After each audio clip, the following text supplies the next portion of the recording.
This episode of Distraction is sponsored by Landmark College in Putney, Vermont, providing highly accessible approaches to learning that empower individuals who learn differently to exceed their aspirations and to achieve their greatest potential. Learn more at lcdistraction.org. Landmark College. We teach differently. Hello, this is Dr. Ned Hallowell with a mini episode of Distraction. Recently, David Brooks, one of my favorite columnists, wrote an op-ed piece in the New York Times extolling a Canadian psychologist by the name of Jordan Peterson. And David Brooks, whom I respect a lot, said one of his friends thinks Jordan Peterson may be the most influential voice in the world today, at least in sociology, psychology, and I'd never heard of Jordan Peterson. And he said you particularly have to look at the interview he did with a British journalist where he debated her beautifully and articulately, and he said, not since William F. Buckley have we seen a skilled and intelligent debater since the like of Jordan Peterson. So I went online and watched Jordan Peterson debate this reporter. And it was, as David Brooks said, spirited, interesting, engaging, and it's fun to watch people spar with each other.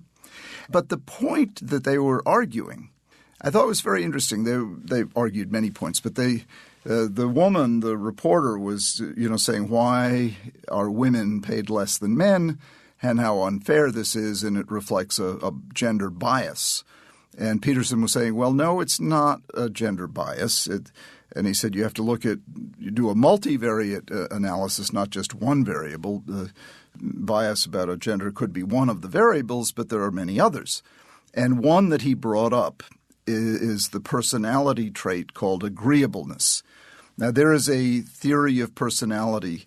It's called the Big Five theory, where there are 5 personality types listed. There's openness, there's conscientiousness, there's extroversion, there's agreeableness, and there's neuroticism. And the first 4, the higher your score, the more they're good. And then neuroticism, of course, the higher your score, that's bad.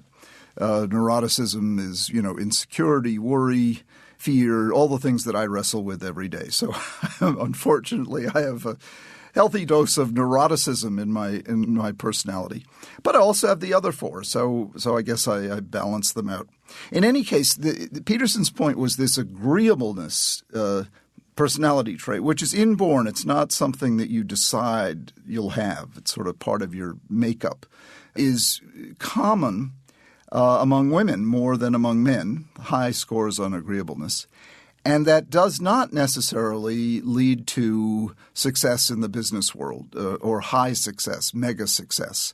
That to succeed in the dog-eat-dog world, you need to be nasty and pushy and conniving and aggressive and alpha and all those kind of things that don't come naturally to women, Peterson contended. And that could explain the pay discrepancy, basically saying that the women are not equipped by way of personality to score these CEO-type salaries, with obvious exceptions. I thought that was interesting, and it sort of I didn't know if I agreed or not, but I think what he was teeing up was the notion that it's a decision you make, and part of it is what comes naturally to you. And I thought of myself.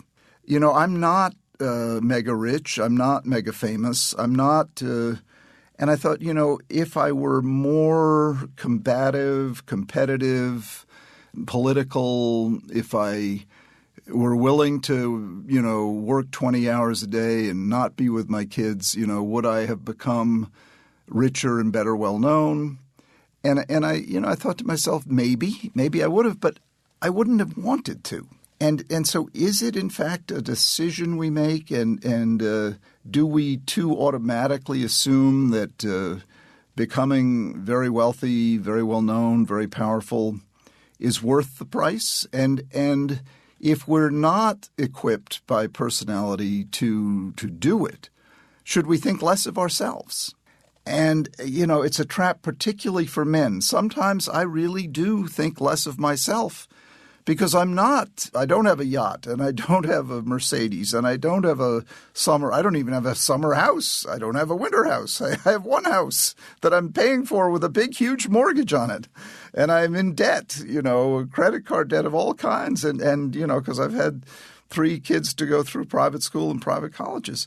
And, I sometimes think less of myself. I think, boy, if you'd been more of a wheeler dealer, if you'd been more of a what is Greed is Good, Gecko, that movie, if you'd been more of a alpha dog and all that, and you could have climbed into the C-suite or, made the big bucks.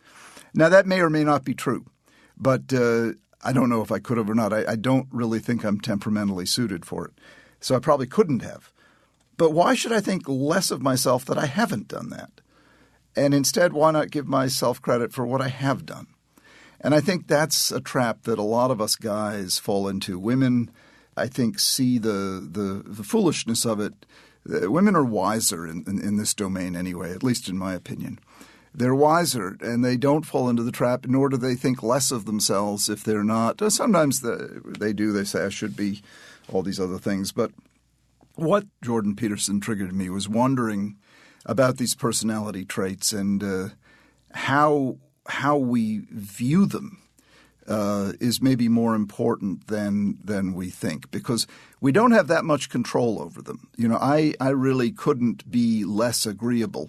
I could for a little while if I got up one morning and said, I'll go in today being super aggressive, obnoxious, and rude. I could force myself to for a while until I forgot that's what I was doing, and then I'd revert to form. I'd be polite and kind and friendly and laughable and, pretty easygoing and generous and giving and, all the things that I naturally do. Not because I'm a good person, but just because it's temperamentally the way I am. So that's a long way via this mini of saying, particularly to guys, but to everyone, take stock of who you are naturally and try to look kindly on that. Take stock of who you are naturally and try to look at the good ways you apply yourself as you are, not as some doctored-up version would have you be. Well, that's my mini for today. This is Dr. Ned Hallowell for Distraction. Hey guys, it's Sarah here, producer on Distraction. Just a heads up that we have a new sister podcast out, the Royal Wedding Podcast with Rob Shooter, bringing you news, updates, and interviews every week leading up to the noble nuptials. So go to royalweddingpodcast.com and subscribe. Distraction is produced by Collisions, the podcast division of CRN International. Collisions, podcasts for curious people. Our producer is the wonderfully imaginative and dedicated Sarah Gurton. Our sound engineer is the brilliant, adept Scott Person. And our music theme was created by Mark Berman.